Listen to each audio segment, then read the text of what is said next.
Hello, and welcome to Outnumbered the podcast. I'm Audrey. And I'm Bonnie. We are experienced moms to a combined total of 19 children. In our weekly episodes, we explore relatable topics using our perspectives of humor and chaos. Tune in for advice and encouragement to gain more joy in your parenting journey.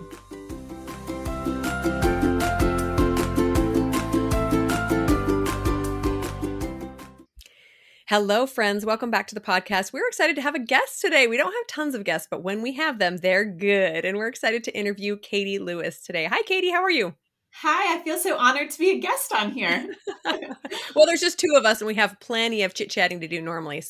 But when we find a guest, we love having them because we can learn so much from other people's perspectives and their beautiful ways of mothering. So Katie is the owner and founder of the shop Dear Mushka, and she's going to tell us all about her entrepreneurial journey and her adoption journey as an adoptive mom. So welcome. We're excited to have you.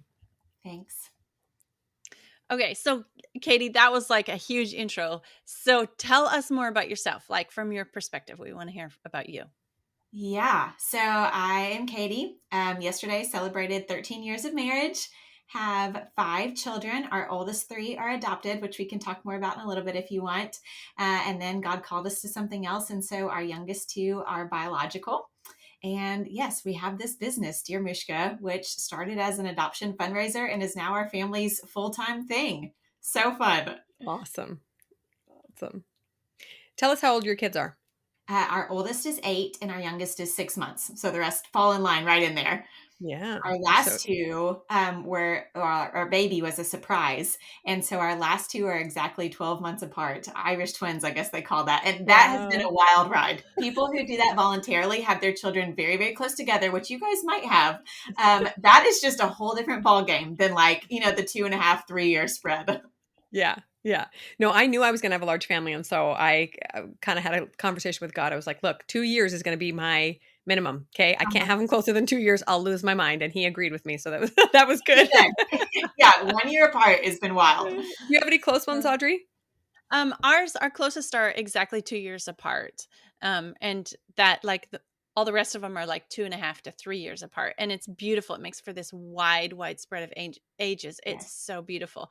But I was born on my older sister's first birthday. So I have some experience with that growing up. I guess my older sister wasn't even walking or out of diapers or anything when I was born. So yeah, that's totally something in my awareness as well. Yeah. So tell us you guys are close or something, Audrey. Give some good news. Oh yeah. Yeah, we were best friends. Yeah. Good. So fun. Okay. All right. So we're going to go back to the beginning a little bit here for you, Katie, or with you.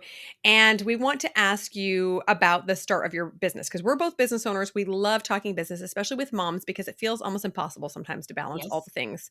So from what I understand, your business began as a blog. Is that true? Did you have the blog first?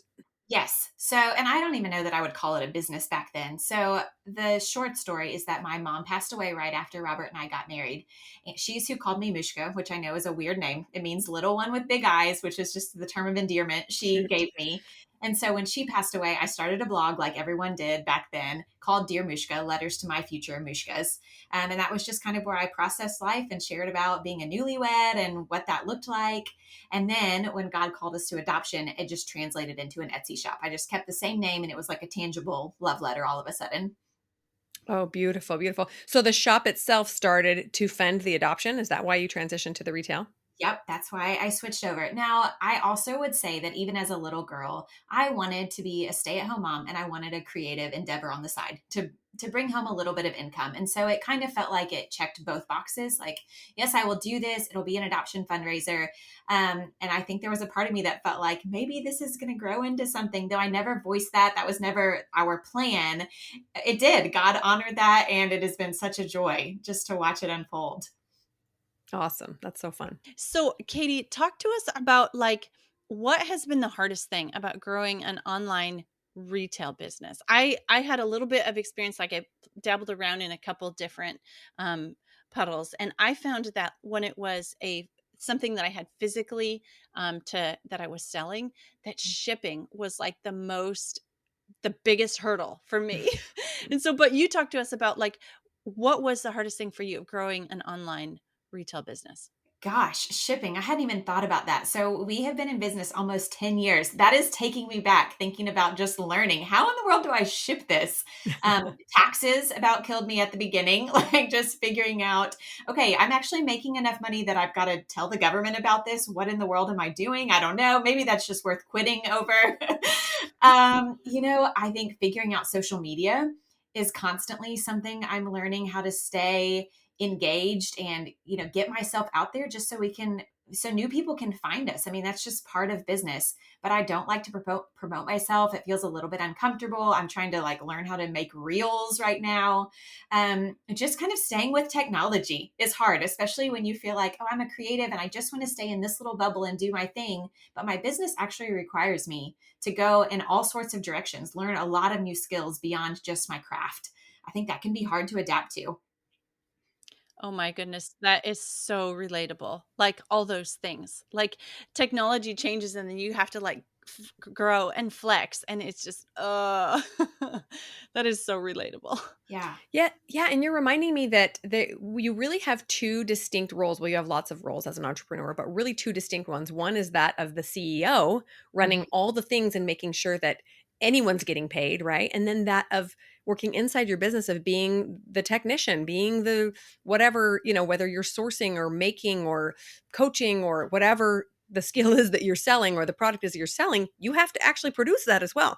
So if you don't balance them well, everything falls apart. You either don't have a product or a service to sell, or there's nobody coming to it. So, Yes, a and it's great so reminder. nice to be your own boss. I think that's why a lot of Mhm. people want to start their own company, but then you're your own boss. Nobody is telling you what to do or if you're doing it right or wrong. You're just kind of figuring it out when you go. There have been times for sure I thought, I wish somebody was just there to give me like my checklist for the day instead of me coming up with it Yeah. myself. And to keep yourself accountable. How tricky is that, right? When sometimes you're like, no, I'd rather just snuggle my baby and read a book today. I don't want to go to work, right? That's a balance in and of itself. Like I need to give myself a mental break today, even though I know I'm Yeah. not going to make money if I'm not out there promoting myself. I just know that this is the best thing for me. Yeah, I love that. So, speaking of that balance, tell us, I mean, you're right in the middle of having lots of littles. We have bigger spreads, so we've gotten to the point where we have some teenagers around to help. But being that you're still a mom of little kids, what has been the hardest part about balancing both business and babies? Gosh, I mean, really, a lot of times my business has felt like a baby. And so it feels like I'm juggling a lot of babies, which is going to get the best of me right now. If I've got this much to give, who is going to get my most creative self, my most energy?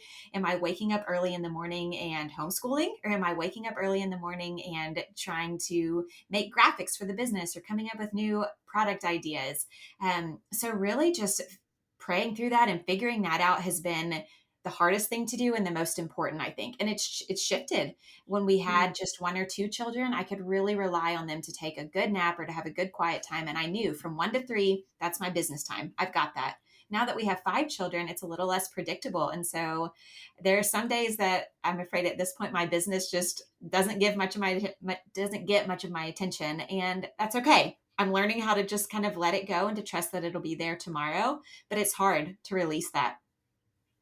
Yeah, I love that you're saying that you have to decide what area of your life gets the most energy that day. I think we do ourselves a disservice when we talk about family work balance, because it's not a balance so much as it is like a seesaw. Yeah. Sometimes you're up, sometimes you're down, back and forth and back. And the trick is to just kind of make sure that it's even, right? And that when something comes up on one side or the other, that you are available to take care of that, because sometimes your kids will need you more and vice versa. Yes, absolutely. Yeah, and the balance of like figuring out in your mind too, like being there with your kids when you're reading them a book Mm. or getting them a bath or ready for bed, and you're not over here like creating graphics in your mind still. I would never do that. No, I mean, you're very right. You have to decide, I'm going to be present in this moment right now, and then I'm going to shift and I'm going to be present in this moment right now. And Mhm. a lot of what we've done is tried to create a household rhythm that allows me to work. We have tried to have some babysitters come in, and it's not a good fit for our family to have other people in and out of our home. And so instead we try to focus on like in our house we have a quiet time so that mom can work, or If she wakes up early, please don't come bother her right now. You can play in your room, those sort of things to help me get that time. And then when I'm present with them, I try to be fully present. Here I am. I'm just mom right now, but it can be hard. Absolutely. Yeah, I think that one of our strengths as women that God gave us is the ability to multitask. And we can actually design graphics while we're reading, Redfish, Bluefish, or whatever mind-numbing book we're reading, right? So I don't always see it as a bad thing that I'm like, sometimes it helps me be more pleasant and kind and present with my kids if I know I have this more adult thing that I'm going back to later. Yeah, that's a really good point. And I think that a lot of times our role as mom fuels whatever we are doing creatively. I mean, Mhm. so many product ideas have come to my mind because I thought this is what I need right here in this moment. I want to be able to look over and see multiple verses that will help equip me as a mom. Oh, I can make that product. Let me just think about what Mm, I need and use it to fuel myself when I can. mhm. I've also noticed that I am so grateful for the blessing of having both something that fulfills me as an adult woman and something that makes me in tune with God and with my children and this family side of life. And sometimes that gets so overwhelming, and if I can just make it through the day, then I can go work on my business a little bit to kind of feel uplifted there, and vice versa. It's such a unique tug of war, but I personally love it because it helps me feel really well rounded. Right when I've had too much of business and entrepreneurship, I go cuddle some babies, and it's just a very pure, love and feelings. I don't know if that makes sense, but just the kind of having both in my life is really, really powerful. Sounds Yeah, like they that works feed for off you of too. each other. Yeah. Hmm. Yeah. I think one of the most beautiful things that those of us that are women entrepreneurs at home or from our homes are demonstrating to our children and like our daughters is that it can be done. You can be a really good, present, wonderful mom, and you can be working on something that brings some benefit to you or to your family as well. And like I would love to see my daughters, my children, be able to have that and be that with their families as well. Yeah, I agree. We all have something really unique to give, and God has given us these good works beforehand, and it's our job to walk in them each day and to stay faithful to what He's called us to. And sometimes that's just making a zillion meals in the day, but a lot of times it's something beyond that. He has given us various ways to be creative. And I hope that we can all see that we have value there and that it has something to offer our children. Like you were saying, they can learn from us and find their own passions and skills and make something, as they cultivate this land and offer it to the world. Okay, so I want to ask you something. It seems like it's getting more and more oppressive for Christian or people who have strong faith beliefs. So, how do you deal with the haters or the naysayers or the negativity coming at you online because your business is so strongly rooted in faith? Like, what gives you the courage to keep showing up? Yeah, I mean, I guess what gives me the courage is that I read my Bible and I realize that Jesus said this would happen. It's not a surprise to me when people attack. It's not a surprise to me when people disagree. I know that it's going to happen. And so I feel like I just can root myself there and to trust that it means I'm doing something right in a lot of ways. If nobody was coming at me, then I think, oh gosh, I just am not speaking boldly enough. And Mm, so that's what I try to remember.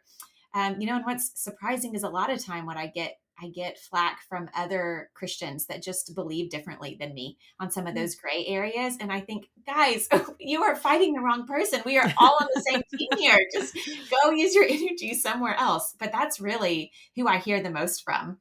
Mm. That is interesting and a little bit sad because I think if there's any, yeah, like you say, any waste of energy, it's going to be attacking someone else who's trying to put good out into the world for Yes, sure. yes.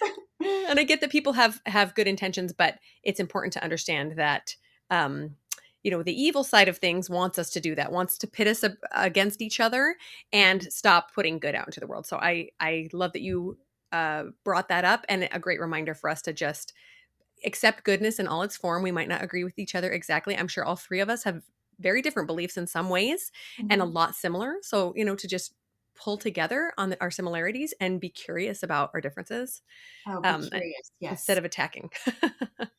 absolutely. Okay, so going back to adoption, you mentioned that you really felt that God called you to that. So tell us a little bit about that. Why, what did that look like? What did that feel like? And why did you end up there? Yeah, that's a great question. And really, I wish I could go back to this time in my life now that I am where I am as a believer and just relive it. I don't know if you guys have ever, Mm, if you have any moments in your life like, man, I wish I could do that over. I would say that I think I heard the voice of God, maybe for the only time ever, but I felt like he said to me, your first child will come through adoption. Like I just heard those mm, words. And at the time, we had not even pursued biological children. We were just kind of starting the conversation. Um, and so I brought that idea to my husband, and he was like, I don't think so. I don't think you heard that right. I don't know where that came from. We didn't know anybody who had adopted. That was such a new thing for us. And really, we thought you adopt when you are walking through infertility. That was mhm, just the only story we'd heard. And so it felt very out of the blue for him. And so I committed to just praying about it until we were on the same page because obviously we needed to be on the same page. And I say that now because I know a lot of women maybe listening feel like I have an urge to adopt that is ruminating in my mind, but my husband is not on the same page or vice versa. And so just committing to praying about that until we could really move forward in unity was so important. And I can't imagine a better way to begin my journey as a mom than learning how to root myself in prayer. And so eventually, the Lord changed my husband's heart. And all of a sudden, we were out on a walk, and he was like, you know what? I think we should adopt. Let's start tomorrow. I was like, oh, okay, great idea, let's do it. honey. Sounds great. And so we moved forward. You know, there's so much to work through with adoption, international, domestic. I mean, where do you start? What do you do? It can be really overwhelming for sure. But God directed every one of our steps, and we were able to get where we are now. That's amazing. So what did you guys end up doing? International or domestic? We ended up doing domestic. And actually, we started the process, and some friends we went to church with said, hey, I know of somebody who has a little boy due in August. Are you interested? This is a cool story. I'm going to tell you this. Yeah. And we were like, yes, absolutely. And they said her only request is that you use this name that she's chosen. It's really important to her. And we thought, okay, there's only one boy name we can agree on. It's the name Brooks, but we're just gonna move forward. Obviously, we're not gonna say no to a child over a name. And she said the name is Brooks. And we said, you have got to be kidding me. I mean, it's not like the name was John or something, the name was Brooks. And we just felt like God was saying, I told you your first child would come through adoption. I have called this child by name and he is meant to be yours. And I think we both needed that moment like, yes, we heard God correctly. We are going to continue moving forward. And yeah, so he ended up being a private adoption. And then for our other two, we did domestic adoptions through an agency. Oh, that story. That is such a beautiful story. Yes, thank you for sharing Yes. that. So you mentioned also about adoption that your business grew out of a desire to pay for the adoption and subsequent adoptions as well. Is that Yes. correct? Hmm. So tell us more about that. Like, so you want to adopt, you've got it laid on your heart, and now your husband is on the same path as you, and then the money, right? So tell us how the business came to Yeah, and be. then the money. So I actually started the business before he even agreed to adoption because I thought it would make my case stronger. Like, look at me, I'm making this money to at least help Mm, fund it. And so as it started to pick up steam, it was like, yes, God is really going to use this to help bring every dollar that we need home. We were able to sell a t-shirt. And for that first adoption, I think we raised within 12 cents of what it ended up costing us, the whole Wow. process. Yes, it Wow. was like, okay, this business really covered what we needed. And then when it came to our second adoption, it was our most expensive one. It was higher than we thought we could do. But this is cool too. We found out that we were matched with a little boy with a really expensive adoption. We decided we were just going to say yes because if we don't adopt him, somebody is going to have to raise those funds. And the next day we went and we did like a big market craft show, which we don't do very often. But over 50% of the funds were made just in that craft show. I mean, people were lining up outside our booth the whole entire day, which is not to say our business is that great. I mean, that really was God just saying, I've got you. Thank you for saying yes. I will give you everything you need. And so for all three of our adoptions, he just really helped bring in the funds we needed. Somewhere in there, I guess between child 2 and 3, we realized, oh, this is actually growing. Our business is bigger than we need just for an adoption, I think we're going to make this our full-time business. My husband was able to leave his job actually and come home to help me run it because I just couldn't do it with two children. Going back to how do you balance a business with kids, he came home and we've just moved forward from there. So amazing. So awesome. Yeah, that is really beautiful. So we haven't talked about your business and what it is that you offer for sale. So let's pause here for from adoption and take a little detour and tell us about your business. Tell our Yeah. audience. So, what we do is it started with jewelry, and at this point, we do apparel and art prints and verse cards and that sort of thing. But the heart really was jewelry, and the idea was that we could wear something inspired by scripture. So it wasn't like a cheesy, let me wear a Bible verse. Not that there's anything wrong with that for anybody who wants to, but I wanted something a little more out there to just remind you of a specific verse of scripture. So maybe you're wearing a feather necklace, but it reminds you of Psalm 91, like he will cover us with his feathers. Or maybe it's a bar necklace, but it reminds us that he will make our path straight. So really my first idea was that it would just remind us of God's word. But what I quickly saw was that not only was it reminding my own self of these truths, but it was starting conversation. Some like how women are. Oh, I love your shirt. So cute. Love your necklace. And I realized that could be a conversation starter. So when Mm. somebody would say that, I started saying, "Oh, thank you. This reminds me of this verse. Here's why I need it in my life." And sometimes the conversation would fall flat, and people were like, "Well, that was more than I wanted." And sometimes people would say, "Wow, me too," or "How interesting. I've been wrestling with that," or "Tell me more." And it became a way to really naturally share the gospel with strangers or even with my kids at home. And so that's really what I focus on now. How can we just tell our stories genuinely with these, just these reminders that we're wearing? Oh, that's awesome. Yeah. On just a personal note, I am a coach and I coach moms who are interested in starting a business because they feel called to do it. Mm. And this is kind of one aspect of it is that so many times we're just so much more comfortable staying tucked inside our homes and taking care of our babies because it is our first priority, because our families come first. But sometimes God nudges us to do something more. And very often, I think, especially in the women, for us women, it's because there are people who need to hear what we have to say. And I love that that has happened directly, like that you are actually teaching God's word through your products, which is so beautiful, and also helping other people share as well. So what a cool thing to do. I love it. Yes. And that wasn't on my radar at all when I started this. I just wanted to do something from my house creatively, work with my hands and raise money for an adoption. And God has just blown it up and done so much more than I can imagine. Even more, I feel like my real ministry is on Instagram, just getting on there and sharing about my life. It has nothing to do with the jewelry necessarily, but I'm able to say, "Hey, yesterday we celebrated 13 years of marriage. Let me just talk to you about our marriage for a little bit." And to hear women say, "Man, I needed somebody else to tell me that their marriage has been hard too." Or "I Mm. needed somebody to say that their fifth baby was really hard and needed to sleep on them all the time." Just to meet other women exactly where they're at. That's just a part of the business in the marketing that I didn't even expect. And God has used it. It's been so fruitful right there. That is exactly why Bonnie and I started this podcast and why we're still continuing this podcast. What are we Yeah, 4 4 years years in. in, Uh-huh. Bonnie? Is because neither one of us has time for a podcast, but we have this message that has to be shared. It often comes about because we get asked the same question as moms of 9 and 10 kids. We get asked the same questions over Yeah. and over again.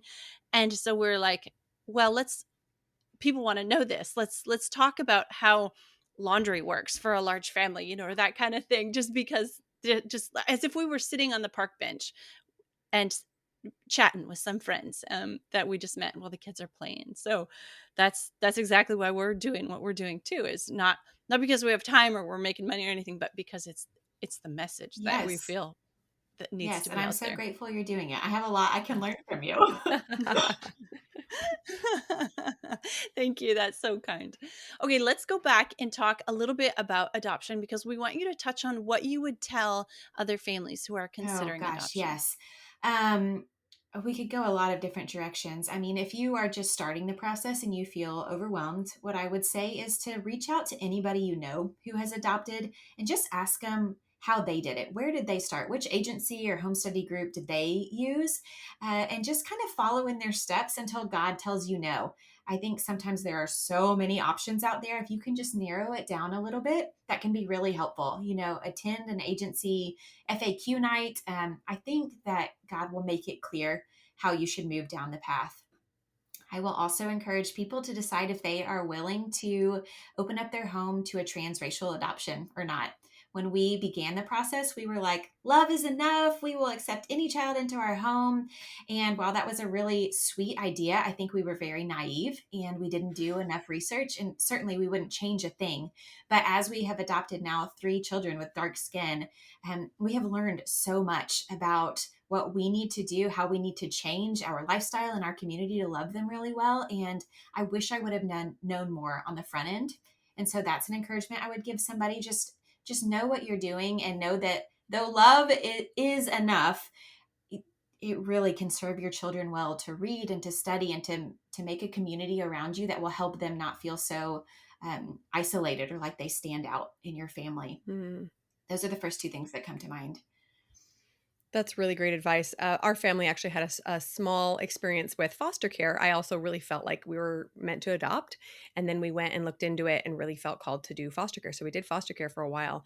And what I learned was that it was so much harder Yeah. and so much more work and pulled at things in my heart and mind that I had no idea could be tested, And I think it's obviously we don't want to discourage anyone from going down that road because being a mother is difficult and beautiful no matter how you go about it. But yeah, to just be aware that there will be different challenges than you would ever expect with a biological child. And to learn and research and do everything you can to welcome that baby in or Yeah. older child, right? Or older child. I mean, any adoption situation, trauma is just how it is birthed. Being Mm, separated from a biological parent, no matter the situation, is just a trauma that child will need help walking through, either when they're little or as they get older, or maybe their entire life. And so being willing and saying, like, I make a commitment to love this child through every bit of this. When it gets really hard, I'm going to be there and I'm going to help them get the counseling they need or the equipment they need. Yeah. love it. Okay, so again, back to balancing all the things. Let's go to your advice. What would you tell a mom who is maybe starting something new, a business or a service initiative or something she feels like she needs to put out into the world, but is struggling to balance all the things? What would you say to them? Oh gosh. Well, man, it really depends on the situation in a lot of ways. But if they feel like they are called to do this, then I think you have to trust that God will make a way. If He has put an idea on your heart, then He's going to give you the time and the energy and the capacity to do it. And so to start making a plan for what that looks like. Do you need to get regular babysitting in? Do you need to change your family dynamics or work with your husband to carve out time? Do you need to maybe turn off Netflix so that you can instead focus on this? I think we have time in our day to make these things happen, but we've got to be intentional, especially if you have children around, to really focus on when you can carve out that time to move forward. But I say, go for it, do it. I can't wait to see what it is. It's going to be exciting. If God has given that to you, just keep running forward. Oh, that is wonderful advice. Thank you. Thank you for sharing that. I think oftentimes we like so much of our entrepreneurship or our ideas is like so much of it happens inside of our head and like alone in the alone. And so just to hear somebody else, a mom who's a little bit farther down the path, saying it and encouraging it and saying, come on, let's go do it. That's really, really Yeah. neat to Yeah. hear. There's a Bob Goff quote that really encouraged me right at the beginning of starting my business. And he said, well, it says something along the lines of you can be captivated with your purpose if you aren't distracted by comparison, and so Mm, if you can just, yes, there are so many people creating things in the world. They might be doing exactly what you feel like you are called to do. Ignore them, and mhm. just move them aside and remember that if God has given you something, let that be your purpose. Be captivated by it instead of letting your eyes dwell back and forth on what other people are doing, because you have something unique to offer. You're going to share it in a different way, or you're going to reach a different audience. And I think the world needs what we all have to offer. That's why we're a body, right? Beautiful. Okay, Katie, we are so sad that we're almost out of time, but real quick, we have one more question. We want to know, what is your current favorite Oh Bible gosh, my verse? current favorite Bible verse. Man, I think about Lamentations 3 a lot, about having new morning mercies. And it says, "The Lord is my portion," says my soul, "therefore I will hope in him."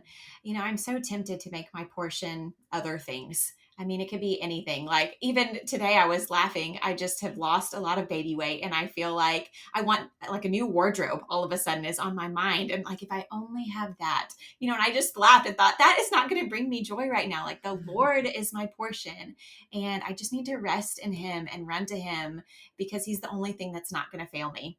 So that's where I find myself dwelling right now. I love that. And what a good reminder as you try to balance all the things that God has you, right? In the hollow of his hand. It doesn't matter how overwhelming things seem or where your desires might be pulling you, right? But he's your foundation. I love that. I just wanted to say, I love that you mentioned that verse because I just recently got done reading through Lamentations, and I noticed that verse. Like, doesn't it say, Yes. new every morning are his mercies? So every every day is a fresh start, and I just love that. Like, it doesn't matter what happened yesterday and what I did yesterday. Today is in front of me, and Mhm. it's clean, it's pure, it's not, nothing's happened yet, and his mercy has laid a path before me, Oh and I man, just love that yes. verse I too. need to remember that every day, that it just is brand new. And he's given me exactly what I need in this day. That was something as we walked through our last season with our little girl. It was such a challenging season. And I felt like what he kept telling me was, you get daily manna. It's not manna for your entire week or a month or a year, even though that's Mm, what you think you want. I'm going to give you enough manna just for today so that you come to me mm, tomorrow, because I want you to come to mm. me tomorrow. And if I give you too much, you're going to forget that you need me. And so, yes, new mercies every day, new manna every day, just for what we need. Oh, where were you 10 years ago? The concept of manna for motherhood, daily manna for motherhood is beautiful. Do you have a t-shirt with that yet? I know, that's what You I'm need just to make thinking. Like, there's a business or there's a product idea right there. yeah, for you. You need to do it. Because what I know there were times when I would get overwhelmed and think, how am I ever going to do this for 15 years? How am I Yes. ever going to even make it through this week? One One day. day, but only if we come to him, right? It doesn't just rain from the heaven if we're not prioritizing God. So, oh, beautiful thought. Thank you for sharing that. I love it. Yeah. Okay, so before we say goodbye, Katie, tell our listeners where they can find you and learn more about Dear Mushka. So you can go to just dearmushka.com, dear like you're writing a letter, Mushka, or I'm on Instagram at Dear Mushka. Simple. Awesome. Well, it was so lovely meeting you. You just have a delightful joy about you. If you're not watching this on YouTube, go take a look at Katie because she just smiles nonstop. She's been so fun chatting with today. Thank you guys for having me. This was great. Oh, well, thanks for being with us, Katie, this week. We really enjoyed it, and we know our audience did too. And we'll talk to y'all next week. Thanks for listening, friends. Click the link in the show notes to subscribe to our email and never miss another episode. Show us some love by leaving a review on iTunes or sharing the podcast with a friend. Thanks for all your support. We'll talk to you next week.